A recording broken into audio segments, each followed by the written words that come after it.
Seara zilei de 23 august 1944. Regele Mihai I al României se adresează națiunii. Românii de pretutindeni se adună în jurul radioului. Ceea ce urmează să anunțe este extrem de important.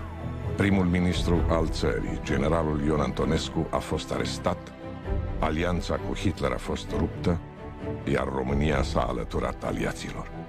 It was a very, very difficult decision in a way, although we were decided to do it.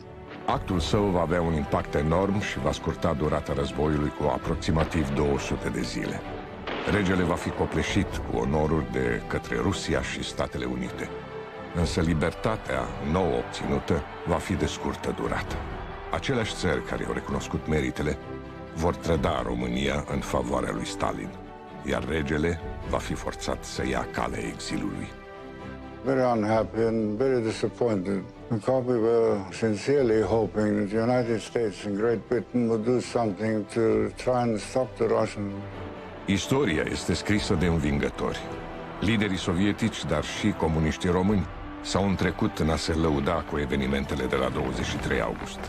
Însă adevărul a fost uitat. Aceasta este adevărata poveste a războiului secret dus de un rege de 23 de ani împotriva lui Hitler, dar și a lui Stalin.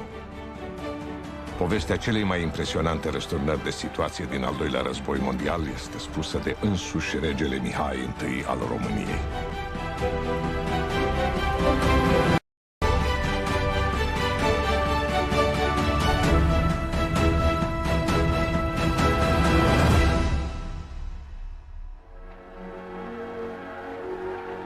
Regele Mihai este strănepotul a 3 împărați: regina Victoria, țarul Alexandru al II-lea și kaiserul Wilhelm I. Țara pe care o conducea era încă tânără. Însă, deși luase naștere în urmă cu doar 80 de ani, uriașele resurse în petrol și cereale o transformaseră rapid într-un partener important pentru economiile occidentale. În urma tratatului de la Versailles, România s-a dublat prin unirea tuturor teritoriilor românești. Țara se occidentaliza treptat și, sub domnia tatălui lui Mihai, regele Carol al II-lea, devenise o putere economică. Însă România se afla de asemenea la intersecția dintre Est și Vest și era prinsă între nazismul lui Hitler și al aliaților săi din axă și comunismul Rusiei lui Stalin. Hitler dorea cu disperare petrolul României pentru a alimenta mașina de război nazistă. Stalin dorea să ocupe Basarabia și Bucovina pentru a crea o zonă tampon la frontiera de vest. Carol a încercat să convingă Franța și Marea Britanie să garanteze granițele României, însă a dat greș. În cele din urmă și-a îndreptat atenția către Hitler, pe care l-a vizitat la Berchtesgaden. Mihai îl însoțea. We took a very long drive to go up to this eagle's nest, as they call it. And those famous steps everybody sees in all the photographs and the movies. We all went up there, and my father disappeared with Hitler and some others, and I stayed out. King Carol was really brave. He was not afraid. After more than 2 hours of Hitler's monologue, the king was so nervous, he took out a cigar. Hitler said, well, we don't smoke here, but of course for you. And King Carol noted in his diary, how does he dare tell me that I dare to smoke? To me, a king, Hohenzollern, and he a corporal. Însă Hitler nu a făcut nimic. Mai mult, a încheiat un acord secret cu Stalin pentru a împărți Europa de Est și a îngăduit ca România să fie ciopărțită de către vecinii săi. România a pierdut o treime din teritoriile sale. O națiune umilită a ținut 1 minut de reculegere și a dat vina pe Carol. Acesta a fost forțat să abdice în favoarea fiului său, prințul Mihai, în vârstă de 19 ani. Carol a plecat în exil, însoțit de amanta sa, Elena Lupescu. He tried desperately to get me to go and see him. He wrote me several letters, he called me on the phone. And finally, to try and put an end to this, I had to write him a letter. The Romanian people did consider him much at fault, and therefore, for respect for the Romanian people and so on, I cannot come and see you. Mihai purta coroana regală de oțel, dar România era condusă, de fapt, de primul ministru, generalul Ion Antonescu. El a fost cel care l-a forțat pe regele Carol să abdice și tot el îl va ține pe Mihai departe de frâiele puterii. Însă a înțeles imediat că Mihai avea nevoie de ajutor. Mama regelui, regina Elena, trăia în străinătate. Antonescu a adresat o telegramă publică mamei să vină cât mai repede în țară, lângă prea tânărul nostru rege, pentru a-i face educația necesară. My mother came back after my father left. For that thing, I was really very grateful to Antonescu because he fixed that immediately. I don't know what I could have done or how I could have resisted if she hadn't been there. Because besides her being as she was, she also had this Christian belief very strong, very deep. The strength I got was actually from my mother. Cu regina mama alături de el, regele Mihai a acceptat, deși cu ezitări, invitația de a-l vizita pe Hitler în noiembrie 1940. We took the train and went up to Berlin, see the way around. We had lunch with Hitler. Not very pleasant at all. Hitler considered that King Michael was a young man without education because he didn't bother to get out of the car and open the door for his mother. And then he said, Michael, it's a small, dirty Kröte, he said, of German. Kröte is a frog. I do remember one thing he said then, that he guarantees that the United States is never going to come into the war. Hitler se înșela, însă Germania îi se părea invincibilă, iar speranța unui ajutor din vest se stinsese cu totul. Antonescu nu a pierdut vremea. A suspendat Constituția și a guvernat cu puteri dictatoriale. He was very jealous of everything around him. He had to be the first one. That's why he called himself the word de conducător in Romanian, which means the leader, like a Führer. În noiembrie 1940, Antonescu aderă la axa Roma-Berlin. Era singurul mod în care putea proteja România de agresiunea Rusiei, dar și a Germaniei. Alianța cu România i-a adus lui Hitler beneficii uriașe. Acum putea să utilizeze armata română, a treia ca mărime dintre puterile axei. Însă, mult mai important, vastele terenuri petrolifere de la Ploiești erau acum la îndemâna mașinii de război naziste. Hitler prepared a war and he needed oil. And for that he needed Romania. We know that 1/3 of the crude oil resources which were at the disposal of the German war machine in the Second World War came from Romania. Petrolul românesc a venit la momentul oportun. Hitler era pe punctul de a lansa o invazie surpriză asupra Rusiei. Și când aceasta s-a produs, regele a fost la fel de surprins ca și restul lumii. My mother came into me one morning and she said, you know, we're all at war. So I said, what, how? And she heard it on the BBC, that Romania declared war to the Russians. I-a telefonat imediat lui Antonescu. So I called him up on the phone. I said, what is this? Nobody even tells me that. I thought you were going to see it in the newspapers. Conducătorul de Ordinul Suprem, ostaș, ordon, regent Crudu. Războiul s-a bucurat de o oarecare popularitate printre români care sperau că vor recâștiga teritoriile pierdute. Însă loialitatea față de Germania era doar o fațadă. Ambasadorul Germaniei naziste la București, Manfred von Killinger, a sesizat rapid acest lucru. When a crowd came in front of the German embassy in Bucharest to hail for starting the war against Russia. Killinger said, I think that the real state of mind of this public is that they wish we beat the Russians and then we will be beaten by the English. Antonescu s-a grăbit să trimită trupe românești pe frontul din Rusia. Führerul avea un respect deosebit pentru el, în special datorită palmaresului său militar. And so the first time Antonescu and Hitler met, Antonescu spoke for 2 hours, and then the translator spoke for 2 hours. So Hitler sat for 4 hours, and the German interpreter, Paul Schmidt, writes, "This is the only time I can remember the Führer has sat and listened to a foreign leader for 4 hours."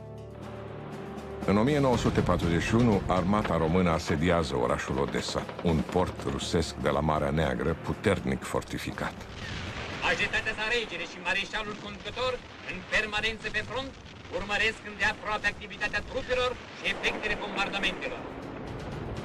Istoricul Neagu Giuvara, atunci în vârstă de 25 de ani, se afla în mijlocul acțiunii. 75 de ani mai târziu, încă își amintește totul foarte bine.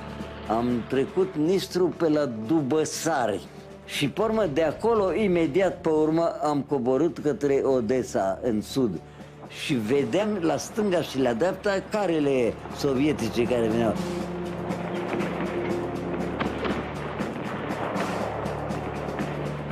După 2 luni, orașul a fost cucerit, însă cu pierderi foarte grele. În România, oamenii au ieșit pe străzi pentru a sărbători prima mare victorie a războiului.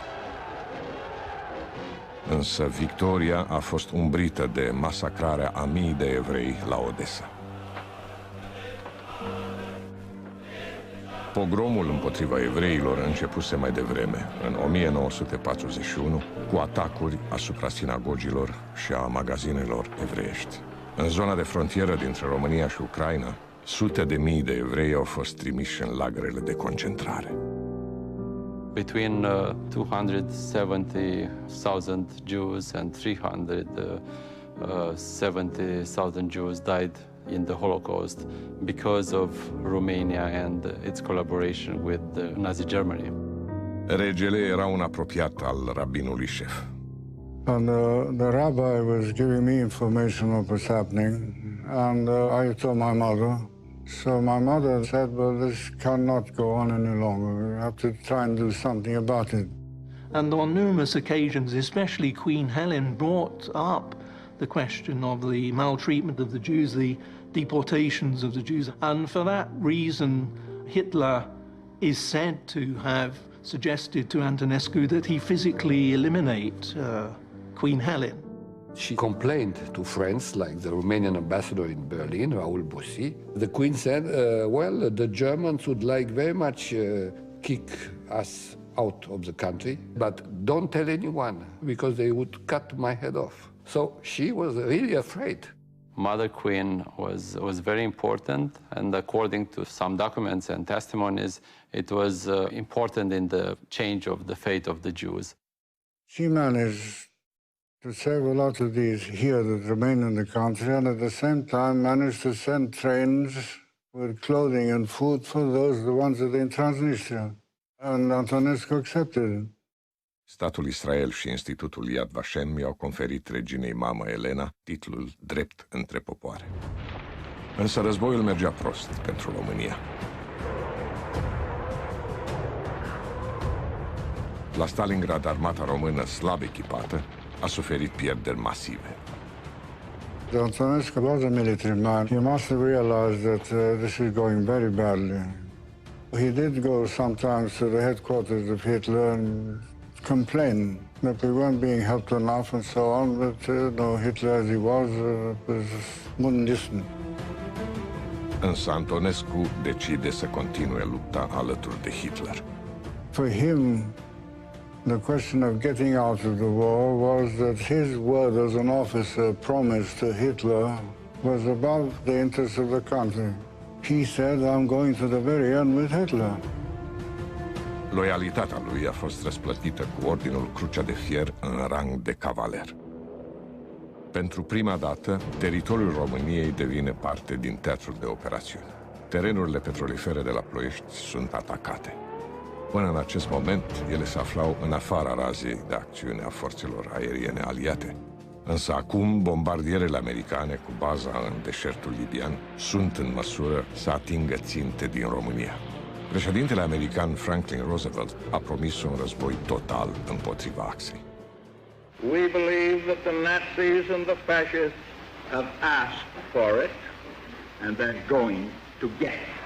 Ploieștiul era unul dintre cele mai bine apărate obiective militare din Europa, ceea ce îi forța pe piloți să zboare la joasă altitudine. The first raid that came, the very first one, I don't know how they managed to do that, but they were flying in treetops.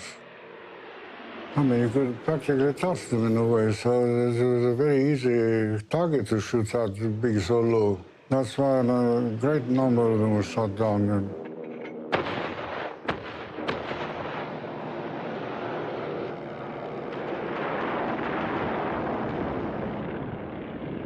When we got the telephone, there was an air raid on its way. I was to get in the car and start going down to the oil field. So by the time I got there, the raid was over. Many of the bombers that I got into after they were shot down, I could see there were red dust inside. And that's typical from North Africa. My father's not a fearful man.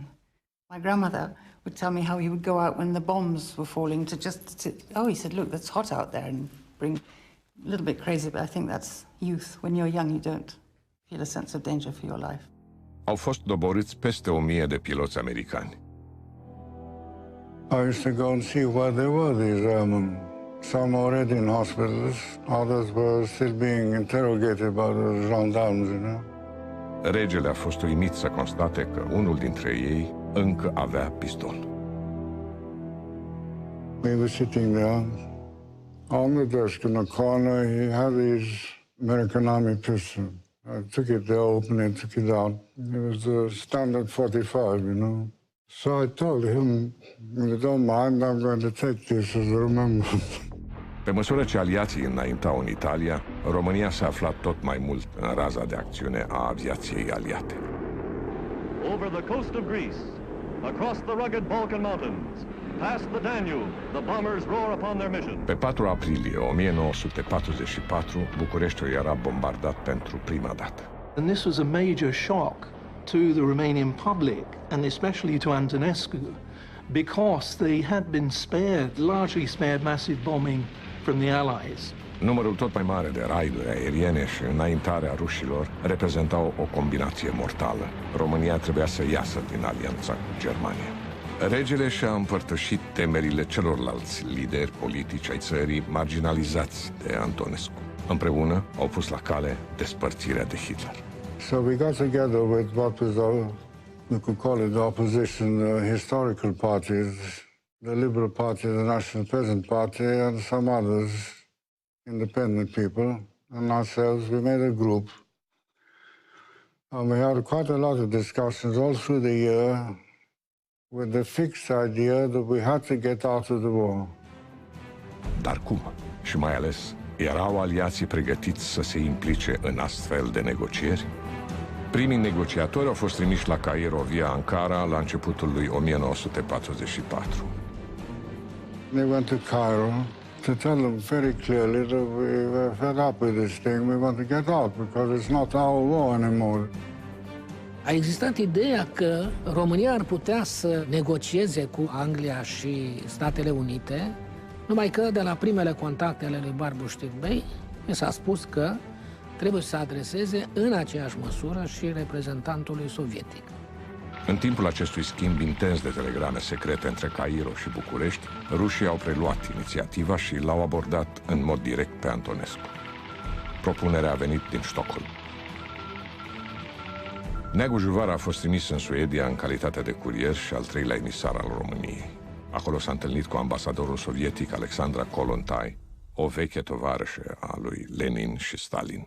Era o bătrânică îmbrăcată ca în 1914, cu o dantelă la gât, așa, Eram destul de interesat să iau legătură cu dânsa. Șeful meu, George Duca, o cunoștea bine, fiindcă cu dânsa am dusese negocieri pentru ieșirea noastră din război. Însă Antonescu nu avea încredere în ruși. Fără un acord la Cairo, regele a înțeles că trebuie să preia inițiativa. Era convins că națiunea îl va susține. The whole population of Romania wanted the same thing. They never talked about it because it's too dangerous. Hitler had a lot of information that something was brewing in Bucharest. All Bucharest was full of rumors, and they said, we are preparing the great Kacalma, a trick. Ceea ce germanii nu știau era faptul că omul aflat în centrul acestui complot era însuși regele. Now the thing was, how are you going to do that with all these Germans running around? We had the Gestapo people that had an office just next to the palace. And Manfred von Killinger, the German minister in Romania, said, when a leaf falls from a tree in Romania, I'm informed of it. I know everything. And he knew nothing. În august 1944, lucrurile iau o întorsătură dramatică. Armata sovietică străpunge liniile de apărare de la granița de est a României în Moldova. Și pentru că evenimentele se succedau rapid, regele a convocat o întâlnire secretă cu cei mai apropiați dintre conspiratori. Regele pleacă în grabă de la Castelul Peleș, se urcă în mașină și se îndreaptă urgent către București. Then we all rushed down. This must have been the 20th or 21st of August. We called everybody together and said, no, we can't wait. Lovitura de stat era fixată pentru 26 august, însă un lucru era încă incert. That as Antonescu had the army in his hands, he would be the person to get out of the war and ask for an armistice. The question came up, what if he refuses? Well, if he won't do it, we'll have to do it ourselves, but we have to get rid of him. Regele se temea că germanii vor interveni și îl vor salva pe Antonescu. We have to have a team, be it military, civilian, or whatever it is, that should take hold of him so that we shouldn't get the same situation as happened to Mussolini. Cu un an în urmă, regele Italiei încercase de asemenea să schimbe alianțele și îl arestase pe Mussolini. Însă trupele germane de comando îl salvaseră pe dictator. De aceea, printr-o telegramă secretă, regele Mihai le cere americanilor să sprijine lovitura de stat, bombardând pozițiile germane. I sent a personal telegram to Maitland Wilson, who was commanding in Italy. And we said, we request a massive bombing by the American Air Force on the 26th. Însă regele află un lucru îngrijorător. Doctorul său personal fusese martorul involuntar al unei conversații telefonice. When the telephone rang, my doctor picked it up, and another fellow at the same time. So he heard the conversation there that Antonescu was going in the front on the 24th. So we nearly ran into a panic because he said, if he goes to the front, we've lost him. De aceea, data acțiunii a fost devansată pentru 23 august 1944 și o audiență a lui Antonescu a fost stabilită pentru după amiaza acelei zile. Plecarea spre București fiind făcută în mare grabă, regele încă era îmbrăcat în haine sport. Alături de rege se afla șeful casei militare regale, generalul Constantin Sănătescu. Momentul întâlnirii se apropia, dar nici urmă de Antonescu. We were getting rather nervous there. We didn't know what was happening. No, it was very, very, very tense moment. So we knew what might have to happen. O jumătate de oră mai târziu sosește în sfârșit mașina lui Antonescu. This is a long conversation, lasted about an hour nearly. In short, it was that I said, this is a situation that cannot continue. We cannot defend ourselves. The Russians are too much. We have to get out. Regele îi oferă lui Antonescu o nouă șansă să părăsească alianța cu Hitler, dar acesta refuză.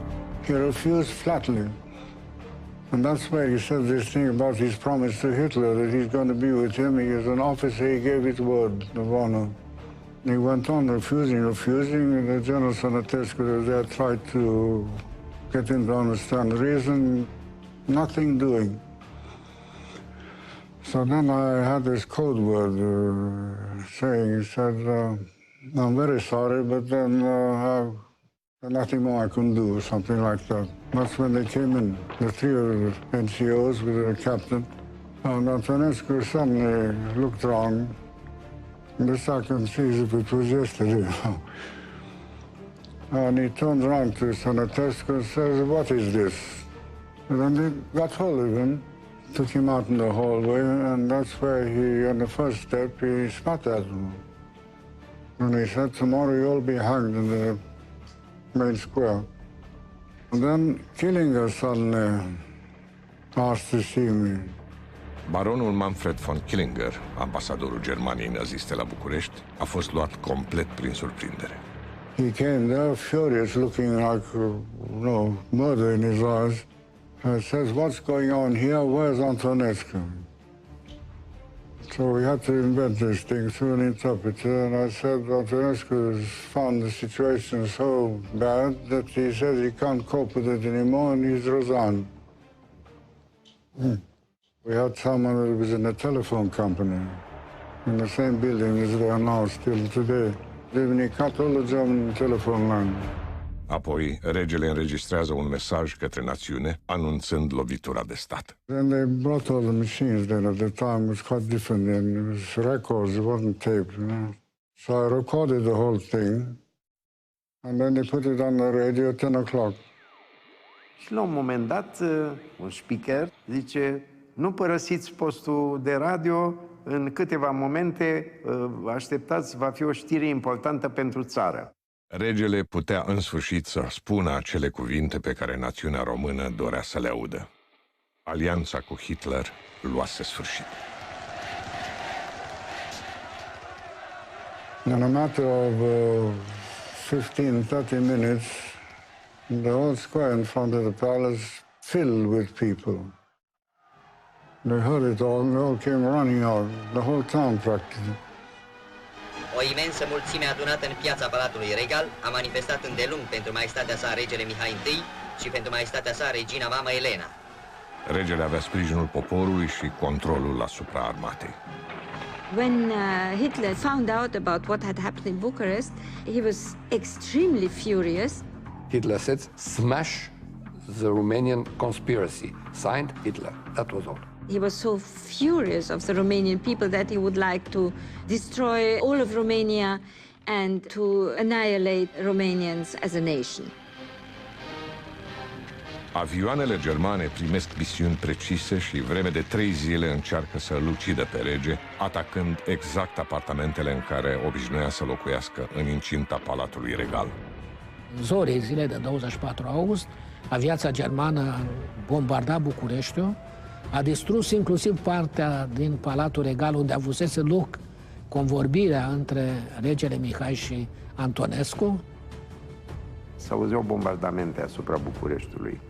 Era aviația germană, care cred că a făcut poate mai multe stricăciuni, mai ales în centru istoric, decât aviația americană.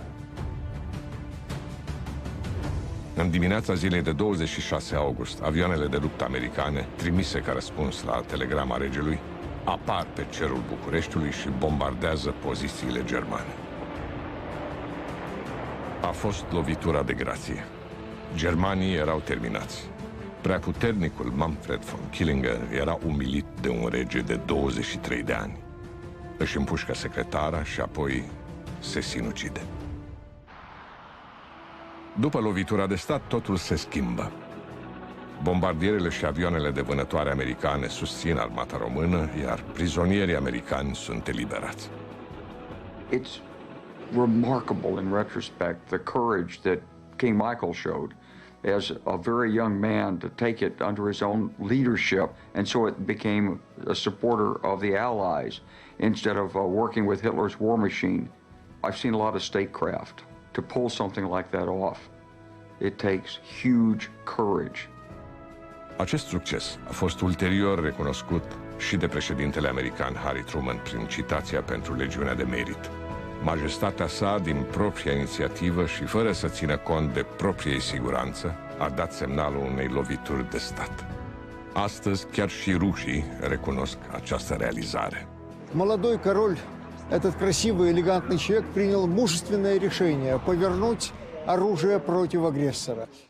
King Michael proved that he had been capable of preparing a really fantastic coup, which also impressed some of the German commentators who said this is not just a putsch of a camarilla, this is a full-fledged political coup which is supported not only by the army, but which also was supported by the Romanian people. Well, we had a big luck. I would say it's God's hand in that in a way, because it was really, really dangerous. It worked. And they did not expect that. Because when this thing happened, the next day, the big Russian advance on our front stopped. Lucrețiu Pătrășcanu, unul dintre liderii comuniști, era îngrozit. Pătrășcanu comes straight up to me, looking white in the face, and said, "What have you done? You've ruined us." And if you look back at the war, you see that the Poles did the same thing in Warsaw. There was a big upheaval. The Russian offensive stopped. In the meantime, the Germans butchered the whole lot, and then the Russians came in. And they planned to do the same thing with us. That is why Pătrășcanu said that you've ruined us, because we spoiled their plans. But if we hadn't done this, you can imagine if the Russians had come as straightforward enemies, that would have been a complete end of everything. Новости о перевороте были чрезвычайно положительно восприняты теми, кто их получил. И мы понимали, сколько сотен тысяч жизней мы можем сберечь благодаря тому, что в подбрюшье логова гитлеризма появился вместо врага, вместо противника союзник. Știam cam de la 1 kilometru că vin trupele sovietice. Era un miros îngrozitor, un miros greu de împuțiciune, de murdărie. Rușii au intrat în București la o săptămână după lovitura de stat. There was no offensive anymore, they just walked through. They didn't liberate anything at all, because we, in 48 hours, we took 50,000 German prisoners from the top general to the last soldier. When the Russians arrived in Bucharest, there was nobody German. Finished. Intrând în București, am văzut tancurile sovietice, marile tancuri T-34. Copiii se urcau pe tancuri acolo. Era un oarecare entuziasm. Hitler a pierdut 200.000 de militari luați prizonieri, furnizorul principal de carburant și întreaga zonă balcanică. If you look at the map of the time of the fronts where the German armies were, right down from Greece up to Poland, when we did this, what we did, the whole thing collapsed. And the Germans had to get out of there in a hurry. So in that sense, it shortened the war. Există în istoriografia engleză aprecierea că ieșirea României din război a scurtat războiul din Europa cu circa 200 de zile. It's a remarkable action in history with big impact. Первое, это сбережено было очень много жизней, раз. Сохранена государственность Румынии, два. И в-третьих, это, наверное, 2-3 месяца в сроках прохождения и взятия Берлина. Însă triumful loviturii de stat era deja subminat de negocierile secrete dintre Churchill și Stalin. Churchill dorea lichidarea comunismului în Grecia, iar Stalin era pregătit să renunțe la comunismul grecesc în schimbul unei totale libertăți de acțiune în România. Era nevoie de o înțelegere rapidă. Deși erau aliați, Churchill și Roosevelt nu aveau încredere în Stalin. There was nothing to prevent, in the final days, Stalin from still cutting an agreement with the Führer to freeze hostilities unless we could keep him engaged. Înțelegerea a fost parafată la conferința de la Moscova în octombrie 1944. Churchill i-a propus lui Stalin 90% influență în România, iar Marea Britanie 90% control asupra Greciei. Stalin a fost de acord. You could call it appeasement. You could call it recognition. You could call it anything you want. But the objective was to finish Nazi Germany. Churchill a sugerat ca acest document să fie distrus. Însă Stalin i-a răspuns, nu, păstrează-l. Romania for him was his piece of cake. Curajul regelui și al poporului său au fost însă zadarnice. Înțelegerea secretă a fost ratificată câteva luni mai târziu la conferința de la Ialta. Rușii s-au grăbit să transforme acordul secret în realitate. Very unhappy and very disappointed, because we were sincerely hoping that the United States and Great Britain would do something to try and stop the Russians from doing what they did. He understood the historical context, but on the other hand, obviously, those feelings can't die because our country was in hell. The people here suffered terribly. Zilele ce au urmat sunt tipice impunerii comunismului în estul Europei. În România a fost trimis unul dintre cei mai brutali călăi, Andrei Vâșinski, procurorul care a instrumentat procesele politice de la Moscova organizate de Stalin. He was sent by Molotov and Stalin, of course, to engineer the whole takeover. So he did it in small steps. Vâșinski a insistat să fie numit prim-ministru un pro-sovietic, Petru Groza. I told him one moment, I said that according to the Yalta agreement, every country is allowed to choose their own way. So then he also got furious. He said, here I am Yalta. And then when I said again, I can't, he bashed his fist on the table, started to scream, and he got up and went out and smashed the door until he cracked the wall. Vâșinski l-a forțat pe rege să-l numească pe Groza. Pentru mulți, Petru Groza a fost o alegere neobișnuită.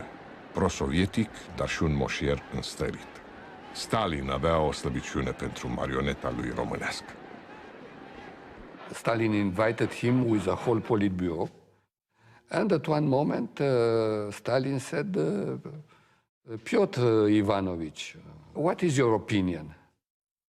And Groza said, how can I give you counsel? I came here to learn from you.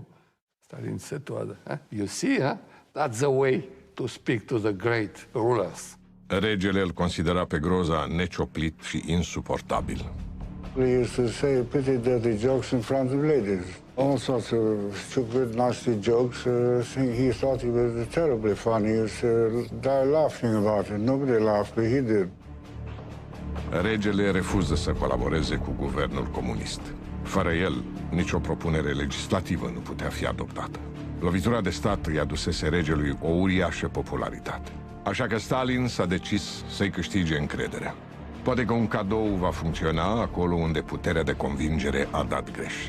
Stalin a hotărât să-l decoreze pe regele Mihai cu ordinul Victoria, Pobeda, cea mai înaltă decorație sovietică, pentru rolul avut în momentul 23 august 1944, când se spunea în decret, soarta războiului nu fusese încă hotărâtă. So we thought that this might be a bribe, that they'd done all this big honor and made such an enormous fuss about it and all that to try and sort of get me to be more lenient with them. Între timp, sovieticii își reglau conturile cu vechilor dușmani. Mareșalul Antonescu fusese predat și încarcerat la Moscova. În 1946 a fost adus în România și judecat sub acuzația de crime de război. El trebuia judecat pentru atitudinea pe care o luase, care, după părerea mea, a fost antinațională. Fiindcă la un moment dat, când s-a părut clar că Germania pierdea războiul, noi, românii, avem tradiția totuși că știm să sărim din barcă la vreme când se neacă vaporul.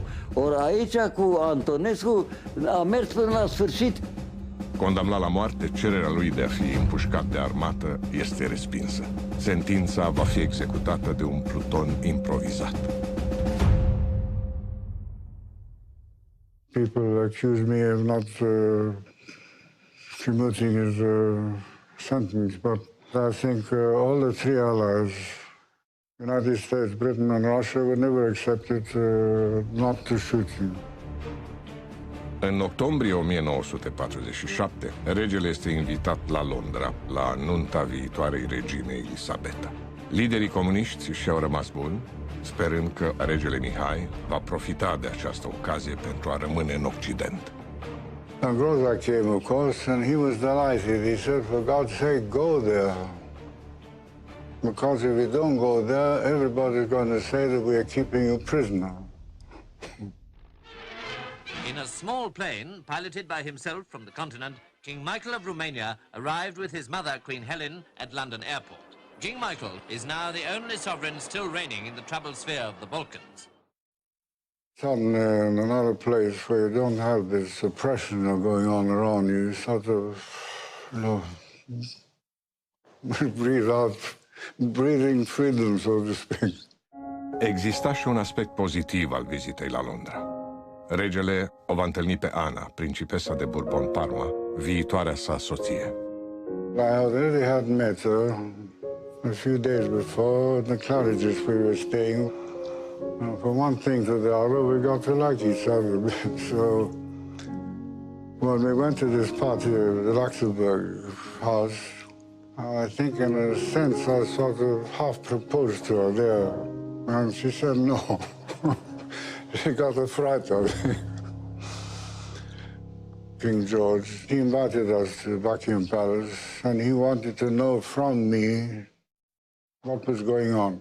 Ernest Bevin, ministrul de externe britanic, i-a trezit la realitate. He was the only one we met at that time that was absolutely honest with us. So he very clearly said, Britain is in no position to do anything. Regele i-a cerut sfatul lui Winston Churchill. He just said this, I have always taken the courageous path. And then he walked off. I think what Churchill meant was do the courageous thing and go back to your country. But he didn't say it in so many words, whereas a lot of other people were saying, oh, don't go back, you'll get killed, it's dangerous, you're going to put your mother's life in danger. Regele Mihai face un gest neașteptat. Se întoarce în România. Michael was the last king behind the Iron Curtain, and he intended to last to the very last moment. Comuniștii erau furioși că regele s-a întors. When we left, the whole government was at the airport here. All smiles, all warm, everything wonderful and so on. The moment we came back, the whole thing was icy. You see their faces. There were ministers who didn't shake his hand, like Lucrețiu Pătășcanu, the famous communist. He turned his back to the king. În 1947, imediat după Crăciun, Petru Groza cere o audiență la palat pentru a discuta o problemă de familie. So, family matter, we thought must have been this thing to do with our engagement. Groza a avut o introducere în stilul caracteristic, adică așa mai glumeață, în care a spus că a venit vremea să ne despărțim elegant de monarhie și i-a prezentat actul de abdicare. Groza came out and said, look, we have 1,000 young people in prison here, and if you don't do this quick, we'll have to shoot a lot. Very clear. And he showed his pocket like that. He said, feel it. I felt it. He had a pistol in there. And then he turns out with a big smile to my mother and said it in German. So I have this so that it shouldn't happen to me what happened to Antonescu. Regele descoperă că linia telefonică a fost tăiată, iar garda regală a fost înlocuită cu soldați comuniști. What do you want to do? I mean, the only thing I said, I cannot take the responsibility just for me to go, you go and kill all these people. So I had to sign it.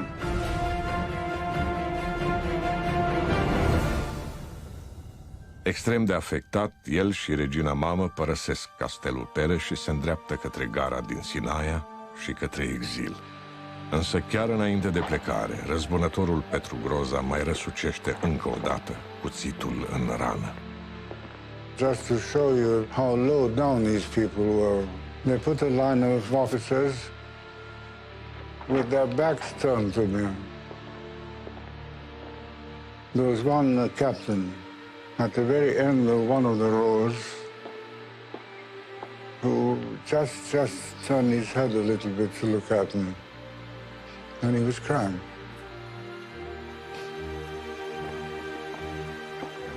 When he left this country, he said in French, "La mort dans l'âme." It means death in my soul.